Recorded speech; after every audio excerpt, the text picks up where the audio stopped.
चला probability start करेंगे बेटा। इसके पहले भी एक अटेम्प्ट हो चुका है हमारा प्रोबेबिलिटी का लेकिन उस समय परम्यूटेशन कॉम्बिनेशन आप लोगों का नहीं हुआ था, तो वो अटेम्प्ट हमने कैंसिल कर दिया था और ये अब नया अटेम्प्ट है। और इस नए अटेम्प्ट में नए उत्साह के साथ हम लोग एक साथ जुड़े हैं प्रोबेबिलिटी पढ़ने के लिए। देखिए ऐसा है कि प्रोबेबिलिटी के अंदर आप लोगों ने 10वीं में कुछ प्रोबेबिलिटी पढ़ी है, जिसके अंदर कुछ चीजें, कुछ आपके कान के ऊपर कुछ चीजें आई होगी सुनने में। तो क्या इसका मतलब आप लोगों को पता है? जैसे रैंडम एक्सपेरिमेंट, जैसे random experiment, number 2 outcome, number 3 event, number 4 sample space,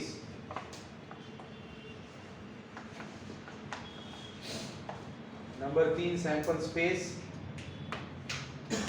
number 4 event, number 5 probability of an event।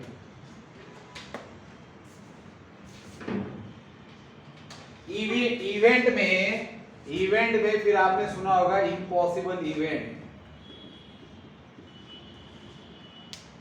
Impossible event, certain event,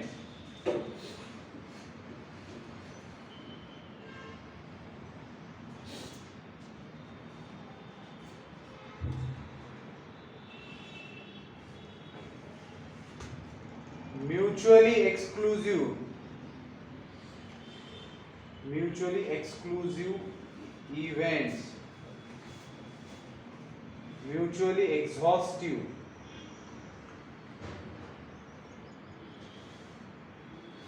events, complementary event।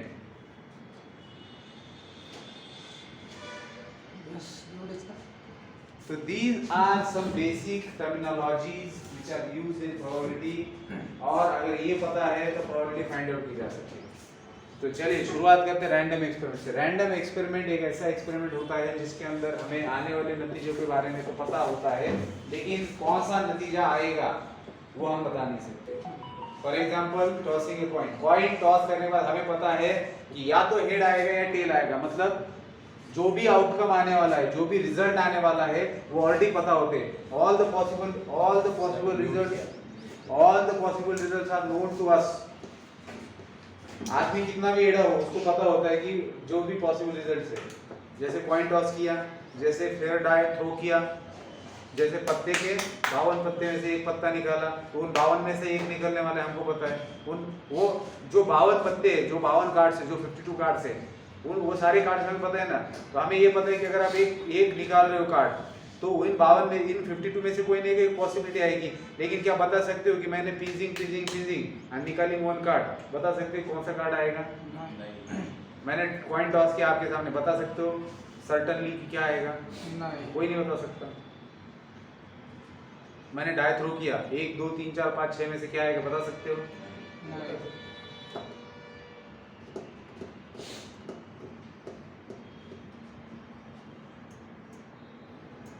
तो रैंडम एक्सपेरिमेंट में फेमस रैंडम एक्सपेरिमेंट कौन से है?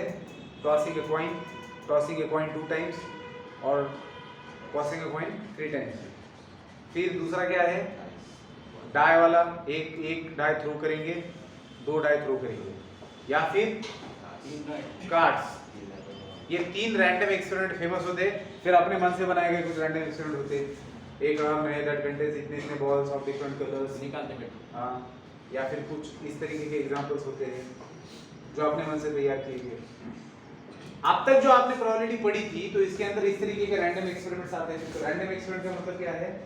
ऐसा एक्सपेरिमेंट कि जिसके सारे रिजल्ट्स को आपको पता है, बट आप बता नहीं सकते कि उनमें से कौन सा आएगा, सर्टेनली बता नहीं सकते, तो किसी की भी आने की पॉसिबिलिटी हो सकती है।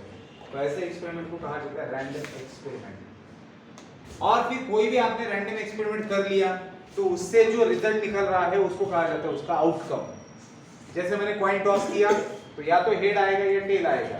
तो हेड आया तो वो हो गया outcome of that random experiment, tail आया तो वो हो गया outcome of that random experiment. तो किसी भी रैंडम एक्सपेरिमेंट के सारे पॉसिबल आउटकम्स अगर आप इकट्ठे करते हो और उसको एक ब्रैकेट के अंदर लिख देते हो, कर्ली ब्रैकेट के अंदर, bye separating them by commas, तो वो जो सेट बनता है उसको कहा गया है सैंपल स्पेस। ए बच्चे, उसको क्या कहा गया है? ये बेटा बंद कर दो, अगर किताब पढ़ के आपको समझ में आता तो हम जैसे की जरूरत ना थी। बंद कर दो, बिल्कुल बंद कर दो, पूरा बंद कर दो। हाँ बेटा, क्या कर रहे हो आप? पिंपलेश्वर क्या कर रहे हो? हाँ, तो बाद में सवाल नहीं पूछना मेरे को। हाँ। तो रैंडम एक्सपेरिमेंट का result, outcome, all possible outcomes एक साथ लिख दिए, कौन बन गया? Sample space. तो मुझे बताइए जो हमारे स्टैंडर्ड रैंडम एक्सपेरिमेंट है उनके सैंपल स्पेस क्या है? Tossing a coin, tossing a coin, एक तो हेड आएगा एक टेल आएगा, तो this is S, sample space S. Sample space को यस और या फिर ओमेगा से भी डिनोट किया जाता है। हम लोग ओमेगा का इस्तेमाल नहीं करते, हम लोग एस का इस्तेमाल करते हैं। तो S denote sample space for the given random experiment, and sample space के अंदर ऑल पॉसिबल आउटकम्स आते हैं उस रैंडम एक्सपेरिमेंट के। तो एक बार कॉइन टॉस कर सकते हो, या दो बार एक साथ कर सकते हो, या एक के बाद एक कर सकते हो। तो tossing two coins simultaneously, tossing two coins, तो दो कॉइन अगर एक साथ टॉस किए तो एच आ सकता है, एच आ सकता है, टी आ सकता है, टी आ सकता है। फिर टॉसिंग थ्री कॉइंस, अगर थ्री कॉइंस आपने साइमल्टेनियसली टॉस किए या एक के बाद एक किए तो आपका क्या आएगा? सैंपल स्पेस मतलब total possible outcome H H H, H H T, H T H, T H H, या फिर T T T, T T H, या टी एच टी, या एच टी टी। सही है? तो इसके लिए n ऑफ s कितना हो गया? 2। इसके लिए n ऑफ s कितना हो गया? 4। और इसके लिए n ऑफ s कितना हो गया? 8। तो n ऑफ s का मतलब क्या होता है? Number of element in the given set. तो s is the sample space which contains, what is the sample space? Sample space is the set which contains all possible outcomes of random experiment. तो total number of elements in the set is nothing but the cardinal number of that set or number of elements in that set. It is denoted by n of that set. तो n of s कितना है यहाँ पर 2, n of s यहाँ पर कितना है 4, n of s यहाँ पर कितना है 8। अब दूसरी जो पॉसिबिलिटी, दूसरा जो रैंडम एक्सपेरिमेंट है हमारा वो क्या है? उसके लिए सैंपल स्पेस लिखेंगे। Throwing a die, throwing a die, क्या कहते हैं उसको? थ्रो, डाई को थ्रो करना ही बोलते हैं। थ्रोइंग ए डाइस, डाई नहीं होता, DIC, डाइस नहीं, डाई होता है। आने क्वेश्चन उसका प्लूरल फॉर्म डाइस होता है। अगर दो डाई को थ्रो करें तो उसको डाइस बोलते हैं। Throwing a dice, throwing two dice, मतलब थ्रोइंग ए डाई, ठीक है? ये जानते हो, इंग्लिश में मत जाओ, ऐसे भी आपने तो अंग्रेजी से कुछ खास प्रेम है नहीं। तो एक डाई थ्रो किया तो क्या क्या आ सकती पॉसिबिलिटी? 6। तो बेटा तुम्हारा बुक जला दूं मैं? नहीं सर। तो फिर बंद कर दो। कर दिया। हाँ, तो n ऑफ s आ गए 6। अब अगर मान लो थ्रोइंग टू डाइस, ये जो भी हो रहे, जो भी है, डाइस हो डाई हो, मेरे को मतलब एग्जांपल में देखिए, दो डाई फेंक दिए, क्यूबिकल शेप, सांप सीढ़ी वाले, या वो क्या होता है उसको?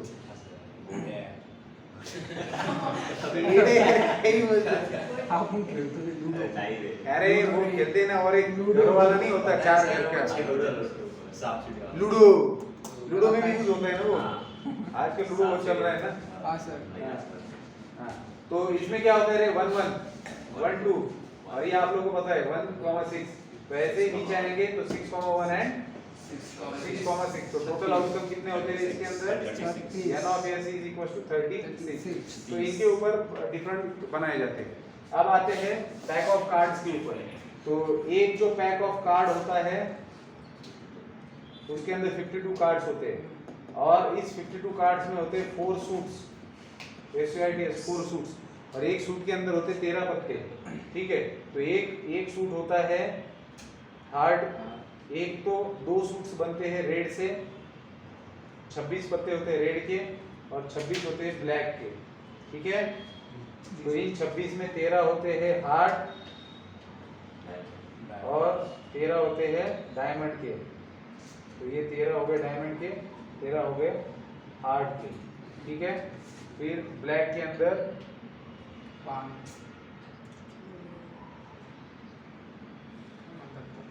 13 हो गए पान और 13 हो गए क्लब।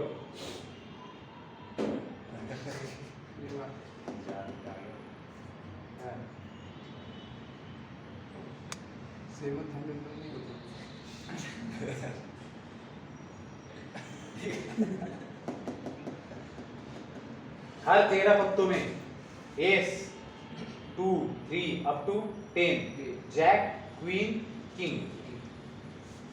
तो ये जैक क्वीन किंग 3 होते हैं फेस कार्ड। तो टोटल फेस कार्ड कितने हुए? फेस कार्ड हो गए total 12। Ace is not a face card, याद रखेंगे। तो रेड के 6 होते हैं फेस कार्ड और ब्लैक के 6 होते हैं और हर सूट के अंदर 3 होते हैं, ठीक है। तो ये हमारा स्टैंडर्ड रैंडम एक्सपेरिमेंट है। अच्छा, drawing A card from a well shuffled pack of card क्या होता है एनऑफएस? 52 सैंपल स्पेस। ड्राइंग एक कार्ड ड्रॉ करने का सैंपल स्पेस क्या होता है? 52। अब देखो डिफरेंस क्या है वो समझ लीजिए। सबसे पहले तो जो प्रोबेबिलिटी आपने 10वीं में पढ़ा है और आज की प्रोबेबिलिटी में क्या फर्क है 11th में जो पढ़ रहे हो। वहां पर जो आपको पूछा जाता था probability of an event, main चीज तो सैंपल स्पेस में फर्क आता है। सैंपल स्पेस में क्या फर्क आता है कि वहां पर जो सैंपल स्पेस आप बनाते थे उसमें आप परम्यूटेशन एंड कॉम्बिनेशन डायरेक्टली नहीं लगाते थे। उसमें परम्यूटेशन और कॉम्बिनेशन का इस्तेमाल किया है कि आपने कभी 10वीं में कि चलो सैंपल स्पेस लिखना है तो परम्यूटेशन और कॉम्बिनेशन देख रहे हो। लेकिन अब जो रैंडम एक्सपेरिमेंट आएंगे उसके अंदर आपको सैंपल स्पेस को लिखने के लिए परम्यूटेशन और कॉम्बिनेशन का इस्तेमाल करना पड़ेगा।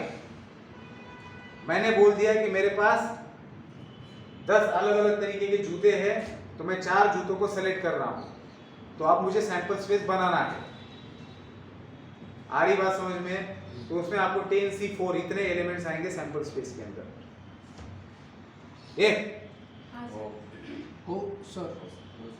तो अब जो सैंपल स्पेस बनेगा वो सैंपल स्पेस बहुत इंपॉर्टेंट है बनाना, पहली बात। और जो इवेंट रहेगा आपका उस इवेंट में भी कॉम्बिनेशन और परम्यूटेशन का इस्तेमाल होने वाला है। तो इवेंट क्या होता है बेटा? किसी भी रैंडम एक्सपेरिमेंट के आप कितने इवेंट बना सकते हो? तो event is a subset of a sample space. Sample space का जो सबसेट होता है वो होता है इवेंट। मुझे बताइए टॉसिंग ए कॉइन में सैंपल स्पेस क्या है? h, t कितने एलिमेंट्स है? 2। इसके टोटल कितने सबसेट बनेंगे? 4। तो 4 इवेंट्स क्रिएट किए जा सकते हैं। कौन कौन से 4 event? Singleton h, singleton t, कुछ भी नहीं एंड बोथ। आपने रैंडम एक्सपेरिमेंट कर दिया tossing a coin. What is the probability of getting head? तो इवेंट क्या बन गया? Probability of getting only head, probability of getting only tail, probability of getting nothing. या फिर प्रोबेबिलिटी ऑफ गेटिंग नथिंग बोलने से अच्छा है कि probability of getting 2 heads which is impossible event.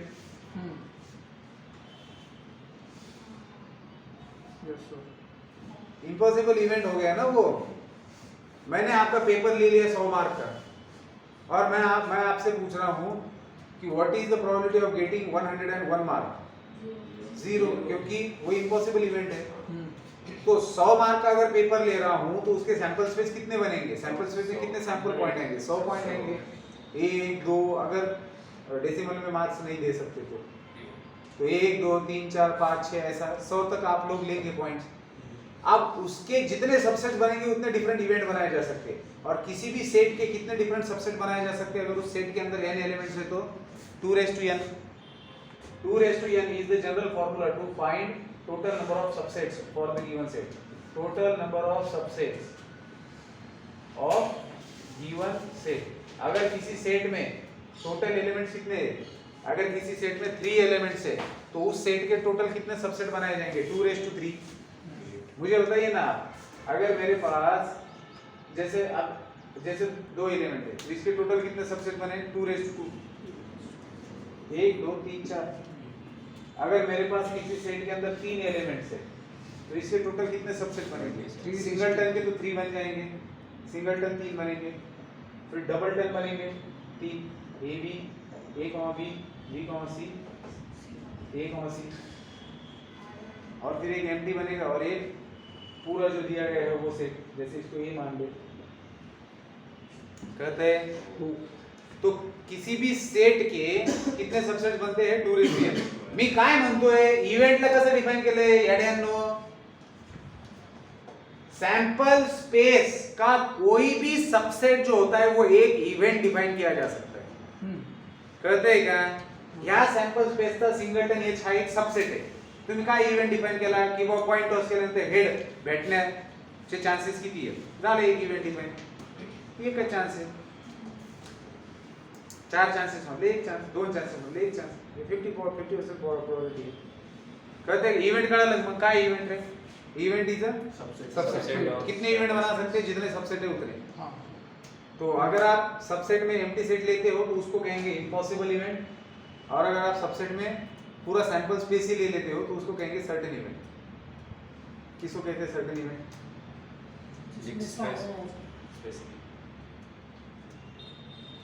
Aeroplane बताइए सर्टेन इवेंट. ध्यान ही नहीं देख रहे इधर, ध्यान नहीं. और सर्टेन इवेंट किसको कहा जाता है? जिसके अंदर पूरा का पूरा सैंपल स्पेस लिया जाए. चलिए प्रोबेबिलिटी की डेफिनेशन क्या थी बताइए. दसवीं प्रोबेबिलिटी एक रैंडम एक्सपेरिमेंट है, उसमें एक इवेंट मैंने डिफाइन किया ए. ए इज द इवेंट. अब मुझे आप पी ऑफ ए बताइए, क्या लिखते थे आप लोग? Total number of possible outcome. कुछ भी नहीं. क्वेश्चन रिपीट ये है कि एक रैंडम एक्सपेरिमेंट किया, जैसे टॉसिंग अ कॉइन. अब ये एक इवेंट है जिसमें आपको हेड मिल रहा है. वहां what is the probability of getting head on upper face, या फिर after tossing coin queen time 1/2. Possible outcome A divided by all sample space. कुछ नहीं मतलब बेटा. ए डिवाइडेड बाय ऑल कैसे बोल रहे हो? ढंग से बोलो ना. Head by n of s. बोलो. Head by n of s. क्या है ये? हेड तू म्हणले ना एकच वातावरण a बाय समजा a of n of s. हे समजून घे बाकीचं. favorable outcomes upon possible outcomes. थोड़ा सा total number of scientific language नहीं यूज करने के लिए बाबा, आसान भाषा में बताओ.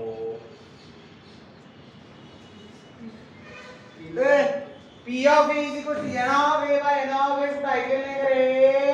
वही बोल रहे थे सर. कब बोलेगा ऐसा?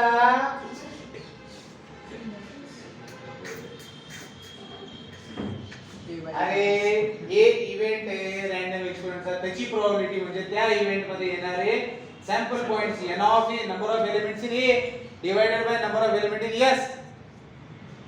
काय करीत होता तू? मोबाईल होता ना? नाही. हां कळतंय का? ये डेफिनेशन यहाँ पर भी ऐसी रहने वाली है. Yes sir. तो अगर आपको किसी इवेंट की प्रोबेबिलिटी निकालनी है, किसी भी इवेंट की, रैंडम एक्सपेरिमेंट कुछ भी हो सकता है. ये तो स्टैंडर्ड रैंडम एक्सपेरिमेंट है, उसके सैंपल पॉइंट्स मैंने बताया. रैंडम एक्सपेरिमेंट कुछ भी हो सकता है, लेकिन उस रैंडम एक्सपेरिमेंट के लिए आप बहुत सारे इवेंट्स डिफाइन कर सकते हो. अगर आपके रैंडम एक्सपेरिमेंट का सैंपल स्पेस में 10 सैंपल पॉइंट्स है, जैसे अब इस वाले में कितने सैंपल पॉइंट है? 8. तो 2⁸ इतने इवेंट्स डिफाइन किए जा सकते हैं. इसके जितने पॉसिबल सबसेट्स उतने इवेंट डिफाइन किए जा सकते हैं. आ रही बात समझ में? क्या क्या क्या समझ में? सर याला पॉज कर. क्यों पॉज करो? पूछ रहे सर उसको. आपका जो भी रैंडम एक्सपेरिमेंट दिया है उसका सैंपल स्पेस समझ में आया? सैंपल स्पेस में जितने एलिमेंट्स है उसके अकॉर्डिंग आपको सबसेट्स मिलेंगे कि नहीं? जैसे किसी सैंपल स्पेस में 4 एलिमेंट है, जैसे 2 बार पॉइंट टॉस कर दिया, 4 एलिमेंट है, उसके कितने डिफरेंट सबसेट बना सकते हो? 2⁴ मूर्ख. त्याला 16 च होतं. तू किती म्हणलं? 16. अच्छा मला 6 आया. हाँ तो 2⁴ मतलब कितना 16. तो 16 डिफरेंट इवेंट डिफाइन कर सकते हैं. कोई भी एक इवेंट पूछेंगे आपसे कि भैया इस इवेंट का प्रोबेबिलिटी बताइए. 16 इवेंट कर रहे हैं ना, कोई भी एक इवेंट. अब म्यूचुअली एक्सक्लूसिव इवेंट्स किसको बोलते हैं और म्यूचुअली एक्सक्लूसिव इवेंट किसको बोलते हैं? एक रैंडम एक्सपेरिमेंट है, उसमें एक इवेंट आपने ए डिफाइन किया और दूसरा बी डिफाइन किया. अगर उन दोनों का इंटरसेक्शन फाई आता है, फाई मतलब एम्प्टी सेट. अगर दो इवेंट्स है, एक ही रैंडम एक्सपेरिमेंट के दो इवेंट्स है, एक ही रैंडम एक्सपेरिमेंट के दो इवेंट्स है, ए एंड बी, तो ए इंटरसेक्शन बी के अंदर अगर फाई आता है तो इन दो इवेंट्स को कहा जाएगा म्यूचुअली एक्सक्लूसिव. और उन दोनों को मिला के अगर पूरा सैंपल स्पेस आता है तो उसको कहा जाएगा म्यूचुअली एग्जॉस्टिव. सैंपल काय sample. Tossing 2 coins is a random experiment. This is a sample space. Now I am defining one event A in which sample points are x, h, h, t and th, and I am defining another event which contains only tens.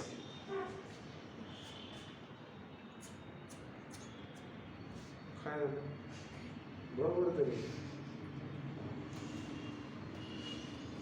कारण नसताना हसणाऱ्यांना काय म्हणतात?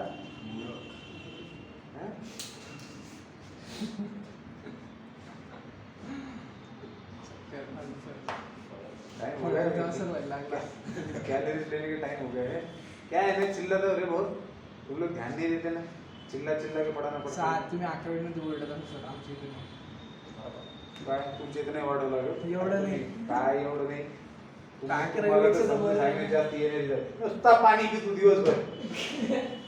तर energy टिकून नाही sir चाललं. चांगली गोष्ट आहे. पित आहे पाणी पण लक्ष देत आहे. तो दो इस रैंडम एक्सपेरिमेंट के लिए मैंने दो इवेंट्स लिए. अब मुझे बताइए इसका इंटरसेक्शन क्या आएगा? चेतन चेड़े, चेड़े विद चेतननेस, बताइए इसका इंटरसेक्शन क्या आएगा? पहले इंटरसेक्शन तोले विद सोमनेस, बताइए. 5. फाइव. दो सेट का इंटरसेक्शन मतलब क्या? हम दोनों का इंटरसेक्शन कुछ हो सकता है क्या? मतलब हम दोनों में कोई कॉमन चीजें है क्या?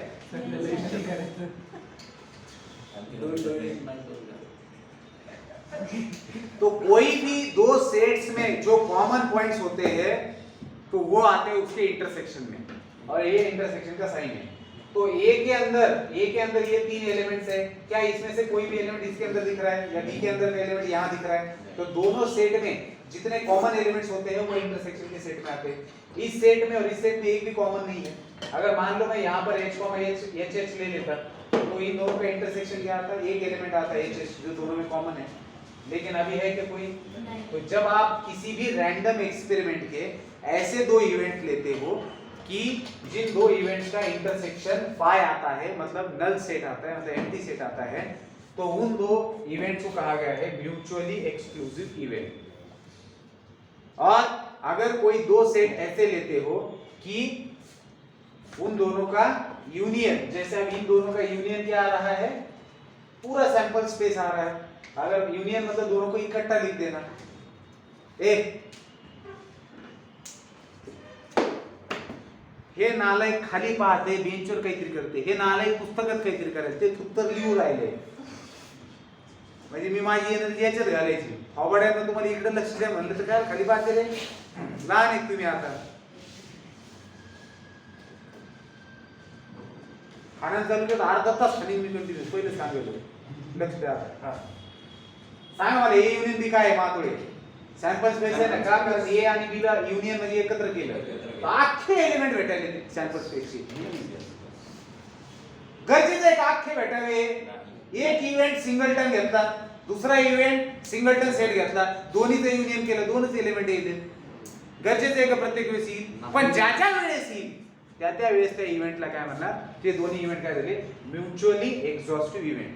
म्हणजे त्या दोघांना जर एकत्र केलं तर त्याच्यापासून सॅम्पल स्पेस बनायलाय. आणि म्युच्युअली एक्सक्लुझिव्ह इव्हेंट म्हणजे काय, त्यांच्या मग जे इव्हेंट्स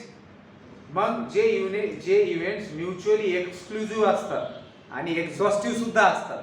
आता हे दोन इव्हेंट्स काय आहेत, ते म्युच्युअली एक्सक्लुझिव्ह सुद्धा आहेत आणि एक्झॉस्टिव्ह सुद्धा आहेत. म्युच्युअली एक्सक्लुझिव्ह सुद्धा आहेत आणि एक्झॉस्टिव्ह सुद्धा आहेत. त्यावेळेस अशा इव्हेंट्सला म्हणतात कॉम्प्लिमेंटरी इव्हेंट. काय कॉम्प्लिमेंटरी. कॉम्प्लिमेंटरी म्हणजे काय, हे बघा आता कसं आहे माहिती, मी तुम्हाला सांगतो. कॉम्प्लिमेंटरी म्हणजे काय, एक सेट आहे. कॉम्प्लिमेंटरीचा जो कॉन्सेप्ट आहे ऍक्च्युअली युनिव्हर्सल सेट सोबत डिपेंडंट आहे. आपल्यासाठी युनिव्हर्सल सेट असतो सॅम्पल स्पेस, आणि ह्या सॅम्पल स्पेसचे सबसेट्स काय असतात, इव्हेंट असतात ना. मला सांगा, ए हा सेट मी समजा लिहिलाय, ए हा सेट समजा मी लिहिलाय. हा जो ए सेट आहे, ह्या ए सेटचा कॉम्प्लिमेंट मी डिनोट करेल ए डॅश न. कळतंय का, हे आता नीट लक्ष द्या बरं का, नीट लक्ष द्या. एखादा सेट आहे म्हणजे इव्हेंट आहे, हा इव्हेंट आहे आपला ह्या सॅम्पल स्पेस साठी, ह्या सॅम्पल स्पेस साठी हा इव्हेंट आहे. ह्या इव्हेंटचा कॉम्प्लिमेंट सेट म्हणजे काय, एस मधून एवढे एलिमेंट काढायचे जे उरला तो. मग ए डॅश म्हणजे काय, एस मायनस ए.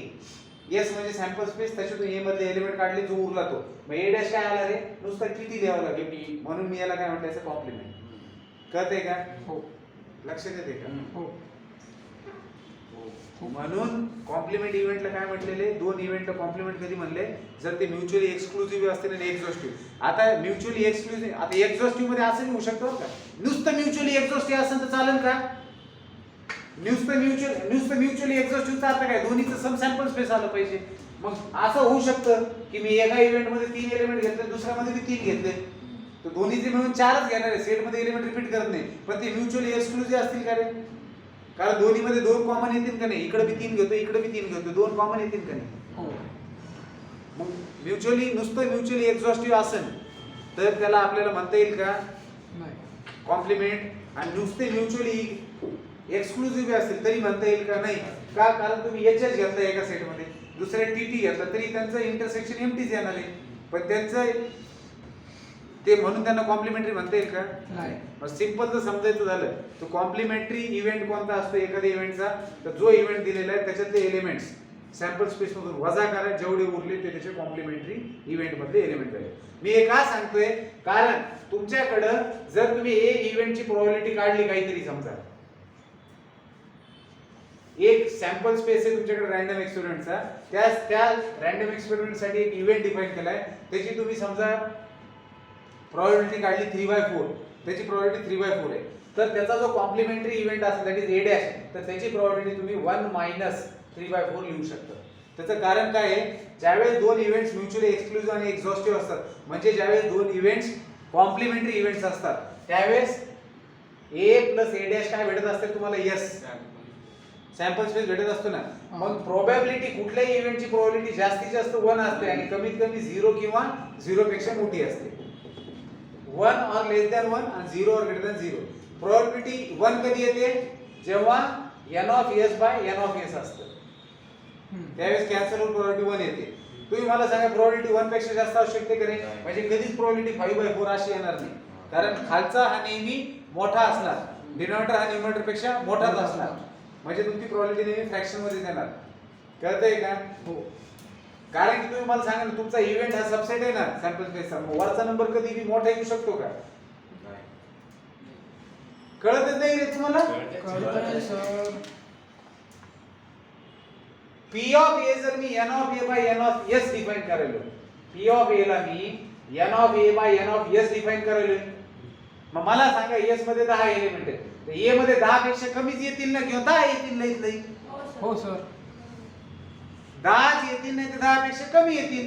11 एलिमेंट येऊ शकतात का रे, क्योंकि ये जो है ये इसका बच्चा है ना, ये इसका बच्चा है, तो बच्चे के पास बाप से कम ही रहेगा जो भी रहेगा. हाँ, बच्चा होता है, बाप बाप.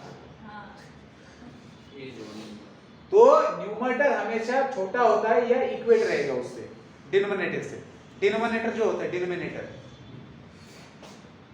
तो प्रोबेबिलिटी मैक्सिमम कितनी हो सकती है, 1. अब हम कॉम्प्लीमेंट्री इवेंट में हो क्या रहा है, कॉम्प्लीमेंट्री इवेंट में अगर A and A dash are complements, तो n ऑफ a के अंदर या फिर a सेट के अंदर जो एलिमेंट्स है उसके बिल्कुल अलग एलिमेंट्स इसके अंदर है और दोनों को मिला रहे हो तो यस मिल रहा है। तो किसी एक की प्रोबेबिलिटी पता है तो पूरे की प्रोबेबिलिटी 1 है और दोनों में टोटल डिफरेंट एलिमेंट्स है।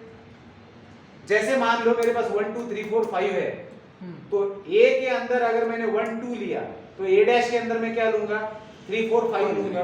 हाँ तो a की प्रोबेबिलिटी क्या होगी p ऑफ a 2/5 हो गया और टोटल की प्रोबेबिलिटी कितनी है 1 p ऑफ s 1 होगा। तो हम क्या बोल रहे हैं p of a dash total अलग है ना तो 1 में से इसको सब्ट्रैक्ट कर दो तो आपको 3/5 मिलना ही मिलना है। तो कॉम्प्लीमेंट जो होते हैं इवेंट्स कॉम्प्लीमेंट्री इवेंट जो होते हैं ये बहुत बार क्वेश्चन में यूज किया जाता है कॉन्सेप्ट। कई बार ऐसा कॉम्बिनेशन बनता है ऐसी डिफिकल्टी आ जाती है कि आप उस इवेंट का प्रोबेबिलिटी निकालना मुश्किल हो जाता है तो क्या करते हो आप उसके कॉम्प्लीमेंट का निकाल देते हो और 1 में से सब्ट्रैक्ट कर देते हो। तुला कळेल नाही है हां तुला कळेल नाही कळेल तुला हे नाही कळेल हां माहिती आहे बर माहिती असेल चांगली गोष्ट आहे चेहऱ्यावर वाटत नाही कळेल बास करता आतापर्यंत विचारलाच का लक्ष नाही देत ते लिहू राहिला कवाच इथे काय भांडारा चालू आहे विचारायला म्हणजे तुम्ही लिहित राहणार मी तर बेबीच्या देठापासून आडणार याड्या काय करायला तू लक्ष आहे का तुला पुढे बसलो होतो हुशार होतो तू मागे जाऊन याडा नको कळलं तर तुला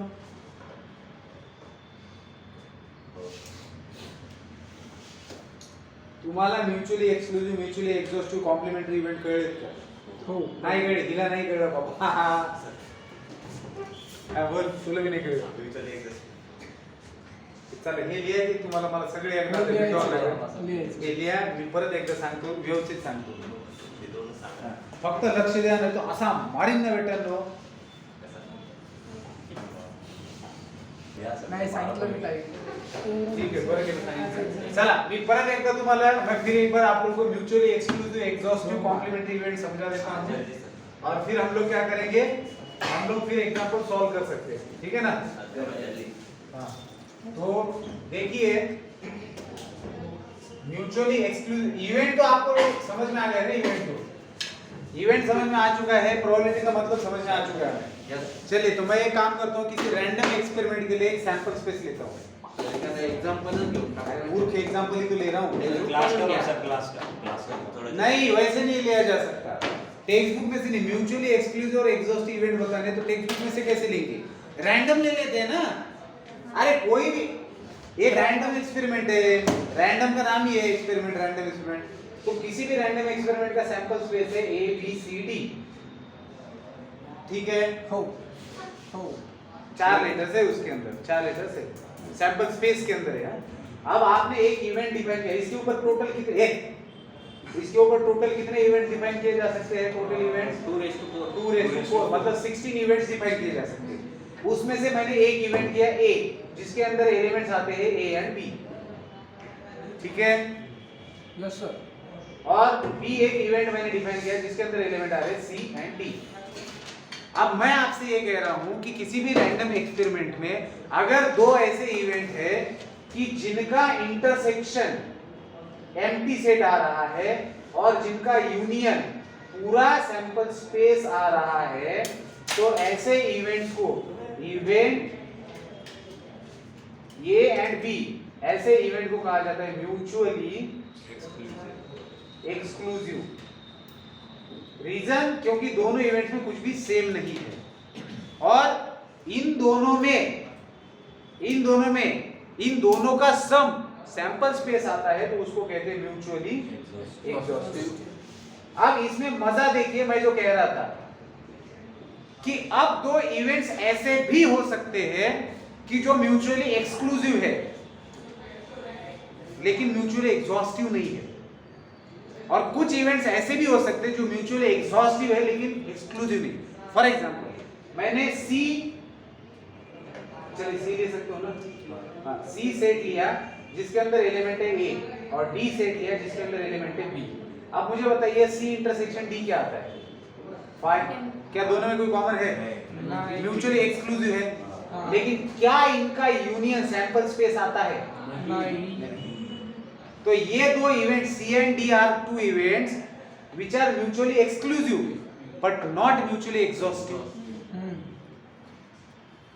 तो क्या सी डी का कॉम्प्लीमेंट हो सकता है? क्योंकि कोई भी एक इवेंट दूसरे इवेंट का कॉम्प्लीमेंट तभी हो सकता है जब वो at a time mutually exclusive भी हो और एग्जॉस्टिव भी हो। अब कभी कभी ऐसा होता है कि दोनों का यूनियन वो ऐसा आ रहा है, जैसे मान लो एक सेट है P, जिसके अंदर एलिमेंट है A B C और एक सेट है Q जिसके अंदर एलिमेंट है C D। अब P यूनियन Q क्या आएगा? A B C D। दोनों को इकट्ठा लिखना है, रिपीट नहीं होने देना है। तो सैंपल स्पेस मिल गया, तो म्यूचुअली एक्सॉस्टिव है। लेकिन दोनों का मैंने इंटरसेक्शन लिया तो इसमें एक एलिमेंट कॉमन आ रहा है। तो क्या ये दोनों एक दूसरे के कॉम्प्लीमेंट हो सकते हैं? क्योंकि कॉम्प्लीमेंट में क्या होता है, अगर मैं कहता हूं कि P Q का कॉम्प्लीमेंट है तो दोनों में कुछ भी सेम नहीं होना चाहिए, और दूसरी चीज दोनों का एडिशन सैंपल स्पेस आना चाहिए। तो अब मजा देखिए क्या होता है। तो ये तो क्लियर हो गया हाँ। कि दोनों म्यूचुअली एक्सक्लूसिव और एग्जॉस्टिव होंगे तभी वो कॉम्प्लीमेंट हो सकते। अब मैं ये कह रहा था कि किसी सैंपल स्पेस पे जब आप म्यूचुअली एक्सक्लूसिव और एग्जॉस्टिव दोनों एक साथ है, ऐसे इवेंट्स का अगर आप प्रोबेबिलिटी निकालते हो तो क्या होता है? वो दोनों कॉम्प्लीमेंट्री होते हैं एक दूसरे के। तो किसी एक का प्रोबेबिलिटी पता है, जैसे इसका प्रोबेबिलिटी पता है P of A is 2/4, N of A by N of S 2/4 है, मतलब 1/2 है। तो इसका कॉम्प्लीमेंट जो होता है उसका, जैसे आप इसको मान लो A डैश से डिनोट कर रहा हूं, तो इसके कॉम्प्लीमेंट को आप 1 - P of A सीधा लिख सकते हो। क्यों? क्योंकि दोनों का एडिशन यस आ रहा है। हाँ। तो इसमें अगर कुछ आ चुका है तो बचा हुआ कॉम्प्लीमेंट में आएगा। हाँ सर। ऐसा समझ लो कि दो कॉम्प्लीमेंट्री इवेंट्स है A एंड A डैश, तो A का प्रोबेबिलिटी प्लस B उसके कॉम्प्लीमेंट का प्रोबेबिलिटी ऑफ S होता है। मतलब प्रोबेबिलिटी ऑफ सैंपल स्पेस क्या होता है? 1 होता है। तो अगर A का प्रोबेबिलिटी पता है तो A का पता है तो A डैश का प्रोबेबिलिटी क्या आएगा? 1 - P of A। ओके। तो इसको याद रखिए, ये थोड़ा कड़ नहीं करनी। मुझे एक बात बताइए, A एंड A डैश आपके सामने है। A डैश मैंने किसको कहा है? B को नहीं। A से बिल्कुल अलग थलग है। A डैश क्या होता है? दिए गए अगर A सेट है तो A डैश है उसका कॉम्प्लीमेंट।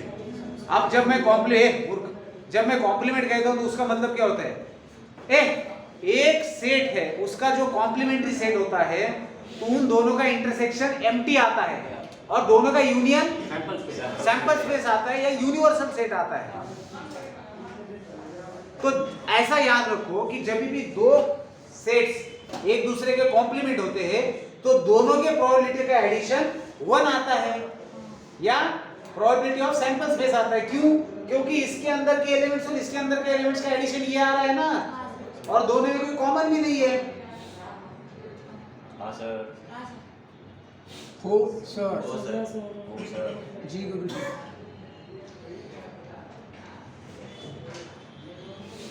समजून जाईल सर, 1-2 क्वेश्चन मध्ये नाही समजलं त्याला. त्याला नाही समजलं. तो ठीक है, जान दो, इतना तो याद रख सकते हो।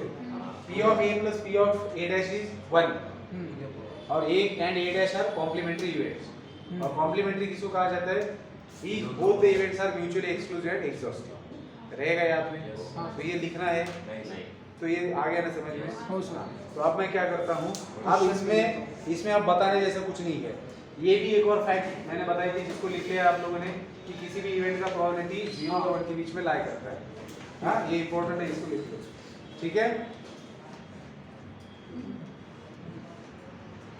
दो चीजें P of A plus P of A dash is equals to 1 तो ये दिया है, ये निकालना है तो 1 में से सब्ट्रैक्ट करेंगे, ये दिया है, ये निकालना है तो भी 1 में से सब्ट्रैक्ट करेंगे। तो ये एक रिजल्ट और ये दो चीजें लिख लो। बाकी हम क्वेश्चन अभी सॉल्व करते हैं। Basic probability definition. तो मेन चीज क्या होती है प्रोबेबिलिटी निकालने के लिए, किसी भी रैंडम एक्सपेरिमेंट में किसी भी इवेंट का प्रोबेबिलिटी निकालने के लिए मेन चीज क्या होती है? मेन चीज क्या होती है? उस रैंडम एक्सपेरिमेंट का सैंपल स्पेस लिखना और उस इवेंट का जो भी इवेंट दिया है जिसकी प्रोबेबिलिटी निकालनी है, जिसकी प्रोबेबिलिटी निकालनी है, जो भी इवेंट दिया है उसकी एक रैंडम एक्सपेरिमेंट है, उसका सबसे पहले सैंपल स्पेस लिखना आना चाहिए। फिर उस रैंडम एक्सपेरिमेंट पे कितनी सारी इवेंट्स डिफाइन किए जा सकते हैं, उसमें से कुछ इवेंट का प्रोबेबिलिटी पूछेंगे, तो उस इवेंट का ऑल उस इवेंट के अंदर आने वाले फेवरेबल आउटकम्स, जो फेवरेबल बोल रहे थे ना, all favourable outcomes comes under the event. ठीक है, तो वो जो फेवरेबल आउटकम्स आप लिखेंगे इवेंट के अंदर, हाँ, तो n of a by n of s लिखना है।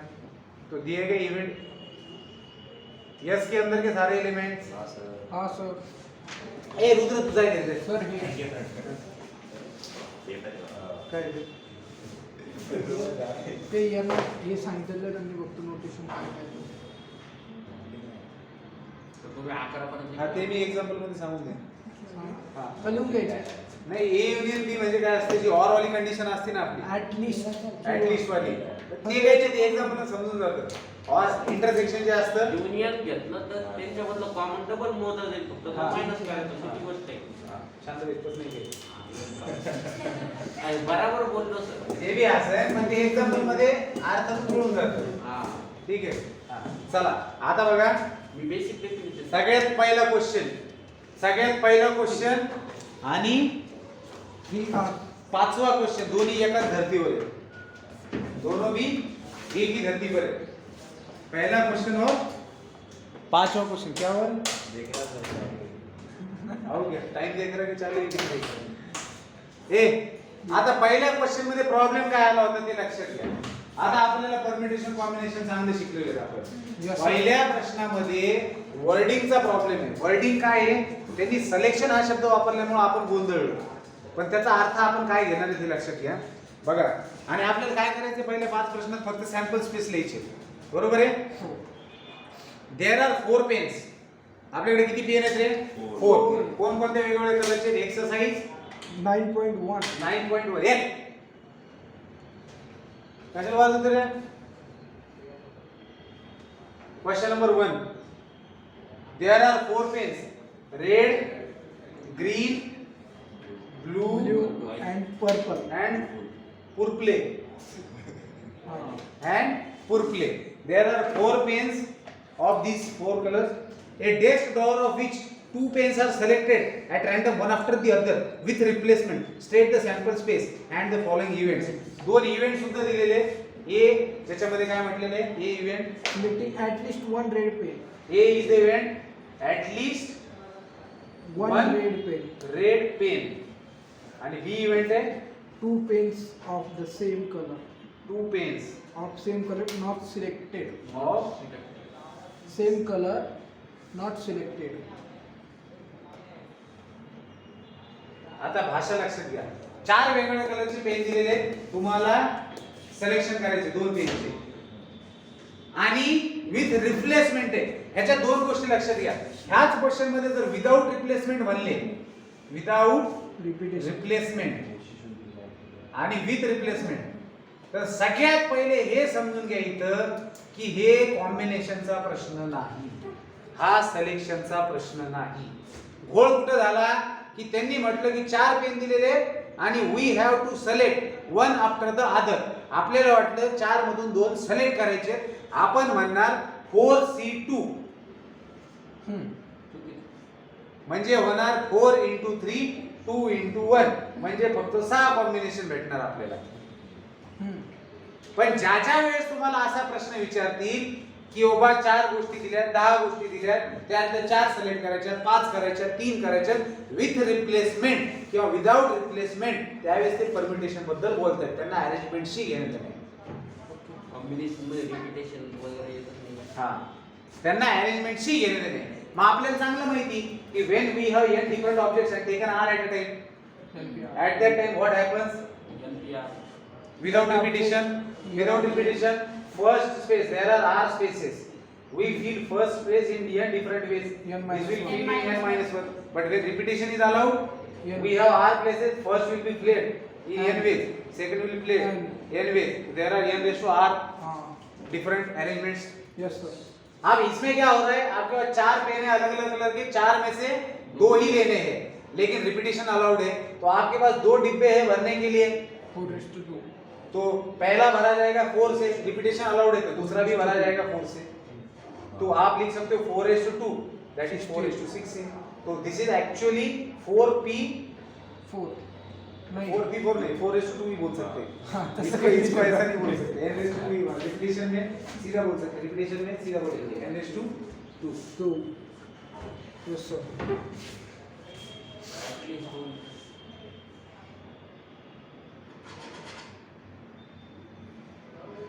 सर आपण से कोण काय केलं अभी तो सैंपल स्पेस निकाला है, हमें क्या करना है, हमें इन 4 पेन में से 2 पेन लेने हैं, तो उसका सैंपल स्पेस में कितने पॉइंट्स आएंगे, कितने पॉसिबिलिटीज बनेगी 16। अब क्योंकि ये 2 इवेंट्स हमें, इन 2 इवेंट्स के लिए भी हमें सेट लिखना है, प्रोबेबिलिटी नहीं अभी लिख रहे हैं हम लोग। हाँ ओके अगर मान लो इसी क्वेश्चन में होता कि 3 पेन्स लेने हैं विदाउट रिप्लेसमेंट, तो हम 4p3 लेते, नॉट 4c3। इसी क्वेश्चन में अगर बोलते विदाउट रिप्लेसमेंट, तो भी हम 4p2 लेते, नॉट 4c2। याद रखेंगे। हाँ हाँ, अब एक बार पता चल गया है मुझे कि मेरे सैंपल स्पेस के अंदर 16 पॉइंट्स आने वाले हैं, तो मुझे 2 पेन चूज करने हैं 4 पेन्स में से, ठीक है, हाँ। 2 पेन चूज करने हैं 4 पेन्स में से, तो यस के अंदर जो मेरे एलिमेंट्स आएंगे वो कैसे रहेंगे बेटा, यस के अंदर देखिए, पहली तो बात मेरा ये कहना है कि रेड उठाया, रेड फिर उठाया, 2 लेने हैं, रिप्लेसमेंट चलता है, तो दोनों रेड आ सकते हैं, दोनों ग्रीन ऐसा करेंगे, दोनों ग्रीन, दोनों ब्लू एंड दोनों पुर्पले, दोनों पुर्पले। हाँ हाँ, एक रेड एंड ग्रीन। अब रेड के साथ में ग्रीन जाएगा, आरजी, आरबी, फिर जी के साथ जी बी जाएगा, वो तो उसने बाद में करेंगे, इसको बस उल्टा लिख देना है बाद में, ऐसा पहले सीधा लिखेंगे फिर सिर्फ उल्टा कर देना है। ठीक है सर जी के साथ बी, मैं आपको स्टैंडर्ड प्रोसेस बता रहा हूँ जिससे एक भी नहीं बचेगा। हाँ जी के साथ बी जाएगा, जी के साथ पी जाएगा, जीबी जीपी, अब कौन बचा, बी पी बीपी बचा सिर्फ, ठीक है। अब इतना हो गया आपका। अब अगर हम लोग कॉम्बिनेशन की बात करते तो बस यही था जो था, मतलब लेकिन ये क्या है, बेसिकली परम्यूटेशन है, तो इसमें उल्टे भी आएंगे। अब इसका उल्टा तो कोई फर्क नहीं देता, तो ये 4 ऐसे रहेंगे, इसलिए मैंने एक दूसरे नीचे लिखे। अब इसका उल्टा होता है आर कॉमा जी, तो इसको मैं ऐड करूंगा, इधर लिख देता हूँ आर जी, फिर इसका उल्टा बी इसका उल्टा जी आर होता है, हाँ ना इसका उल्टा बी आर, PR, इसका उल्टा पी आर, इसका उल्टा बी जी, इसका उल्टा पी जी, इसका उल्टा पी बी। तो देखो 16 आते हैं, 1 2 3 4 5 6 7 8 9 10 11 12 13 14 15 16। अयो अब ए इवेंट के अंदर कौन कौन आएगा, ए के अंदर क्या बोला गया है, एटलीस्ट 1 रेड, कम से कम 1 रेड होना चाहिए, तो 2 हो गए तो ओके, तो कम से कम 1 रेड, ज्यादा 2, तो पहले तो रेड वाले पकड़ेंगे, 1 वाले 1 2 3, 2 वाला भी चलेगा, 1 2 3 खत्म, तो ये 3, तो मतलब r r, r g, r b, r p, फिर इन्हीं के उल्टे r g, r b, sir g r ना sir g r b r p r g r, b r, p r, तो ये ऐसे ही लिखना है आपको। हालांकि ये क्वेश्चन सीधे में नहीं पूछे जाएंगे, क्या पूछेंगे, इसकी प्रोबेबिलिटी निकालने की पूछेंगे। अब अगर मान लो इसी क्वेश्चन में पूछा जाता कि there are 4 pens of different, जो जैसा क्वेश्चन वैसे है, and 2 are selected with replacement, ठीक है, तो ये तो अरेंजमेंट हो गया, 2 आर सेलेक्टेड विद रिप्लेसमेंट, तो उसका सैंपल स्पेस आपको पता चलेगा 16।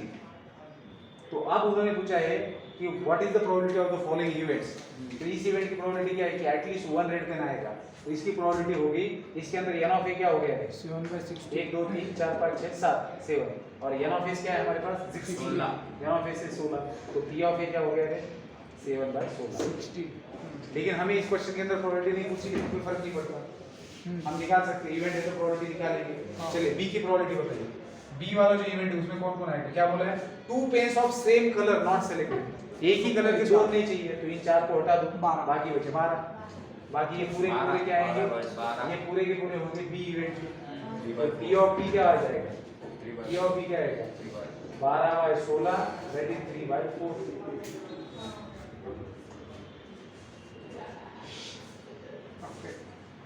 अब वो ये क्वेश्चन क्लियर है, तो कॉइन को डाल तेव्हा पाहिजे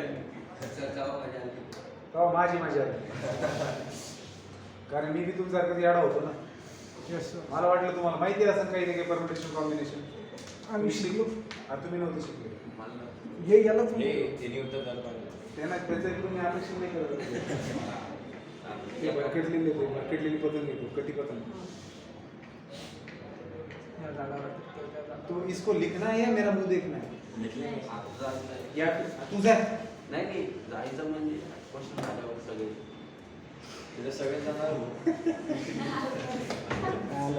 त्याची इच्छा संपली बरं का आता शिकायची, जी टर्म स्लिप झाली मी इथं लिहून ठेवले पुढच्या वर्षी पुन्हा विसरून जाऊ नये म्हणून। क्वेश्चन नंबर 1 मध्ये सिलेक्टेड वर्ड आल्यामुळे विचार करण्यात चूक होते, पण तिथे परमिटेशन बद्दल बोलले जाते, आपण असं लिहून ठेवतो, आई पुन्हा गडबड होऊन जाते ना, मग फोकस, किसी को टीचर बनने का होगा तो मेरे पास आज ही ट्यूशन के लिए। हाँ बेटा कल मिलते हैं।